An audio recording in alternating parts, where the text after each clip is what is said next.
I'm Harriet and I write and podcast about the psychology of eating disorders. I've personally recovered from bulimia and I've worked as a therapist for 20 years. I hope to inspire, educate and improve understanding about eating disorders through my writing and audio. Names use of fictional and stories shared are combined insight of many experiences, and I believe that full recovery is possible for everyone. So can you romanticize your eating disorder recovery, or is this just toxically positive? So here I share 11 ways that you can introduce self-love and hope on the eating disorder recovery journey. So, eating disorder recovery is often a murky, dark and difficult road with sporadic glimmers of hope along the way. It's digging around in the depths of your psyche to work through traumas and abandonment wounds. It's about interrupting disordered cycles with food which have long protected and kept you safe. And it's profoundly challenging work, and you might feel distinctly worse before you feel better. The road feels long and winding. You reach one summit to only realise that there are many more on the horizon.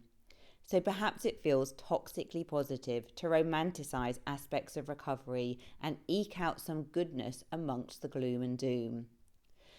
And what does romanticizing anything even mean?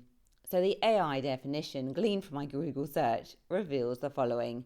Romanticizing your life means focusing on the good things in your life and making the most of the present moment.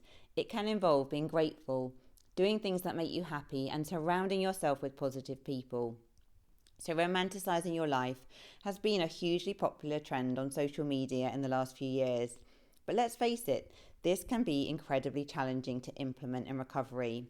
Gratitude and contentment might feel low down on the list of priorities when survival is paramount.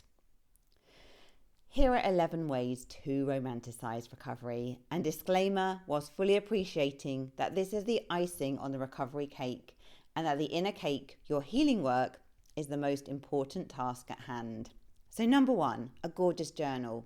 In recovery, you're often writing in your journal and reflecting on aha thoughts to increase self-awareness and achieve breakthroughs in understanding. Aim to make this as enticing and appealing as possible. Let's face it, on some days, this will be the last thing that you feel inspired to do. So buy yourself a beautiful record-keeping book in a colour that soothes your soul and write with a gold pen or stationery that rouses joy. Number 2, count the stars. If you're challenging yourself with behavioural experiments to introduce new foods or to reduce binge frequency, record your wins on a star chart placed in a prominent position. And every time you achieve your mini goal, adorn the chart with a golden glittery star and feel that dopamine reward as you accumulate the rows of glittering goodness. Number 3, you've got a friend in me. Ask your kindest, dearest friend to meet you for coffee on a regular basis. Sit down and savour this friendship with deep love and appreciation. Laugh, cry and share as you need to. And remember that friendship is life and that connection is vital for healing. And when you don't have close confidence, food will be the substitute. If you don't have these friends now, it's time to invest slowly in seeking out like-minded people. Number 4, seek beauty beyond bodies. Rather than scrutinising your least favoured body part repetitively and examining it through a critical lens, go and seek out beauty in the world. Seek beauty in ancient trees or the architecture of your local city. Go deep into nature as much as possible. Go to the golden beach or green, towering forest or a simple walk around a muddy field. Breathe in the fresh air and ground yourself fully. This is precious time well spent. Number 5, create ceremony. Create ceremony at meal times. This might include having flowers on the table and neatly setting a placemat with thoughtfully laid out cutlery and a pretty plate. Treat yourself as you would an honoured guest with kindness and deep respect.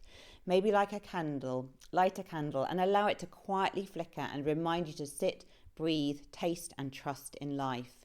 Number 6, the moment is now. Create mini rituals in your day to help you slow down and punctuate the present moment. Do a few morning stretches, light a candle, say a prayer, or read a few pages of your book. Be mindful in these little moments as you soak the dishes or walk through the cemetery on your way to work. Allow your senses to absorb the moment fully. Sight, smell, sound, touch and taste. Number 7, finding yourself again. Pursue a creative hobby as a wonderful distraction and purposeful activity to embed in daily life. Do it for the simple joy, with no pressure to become first class or the expert. Number 8, fashion thoughts. If you're on a weight-changing journey, be brave and get rid of smaller clothes, or at least put them away from view so you're not confronted daily with a previous version of yourself. Lusting for a body shape that can only be achieved through starvation and deprivation is a miserable road to pursue. So wear clothes that fit your current body. Choose comfortable and flattering pieces in colours that you love. Number 9, the soundtrack to your life. Make Spotify playlists of your favourite songs to instantly boost your happiness or calm your energy or evoke varying desired moods. Number 10, write a letter.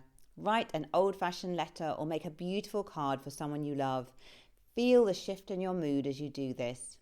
Number 11, thank you and hopefulness. Express gratitude for the little things that are going well. And don't forget to celebrate all your tiny wins and victories. Have a vision of what recovery means to you. Cut out images and photos that symbolise hope and recovery and display these prominently as an inspiring reminder of why you are healing. So think today about how you can romanticize your recovery. How can you bring in the little glimmers of hope, contentment, peace to encourage you along the road? And this doesn't need to detract from the very important, deeper work that you are doing in your healing. Hope you've enjoyed it.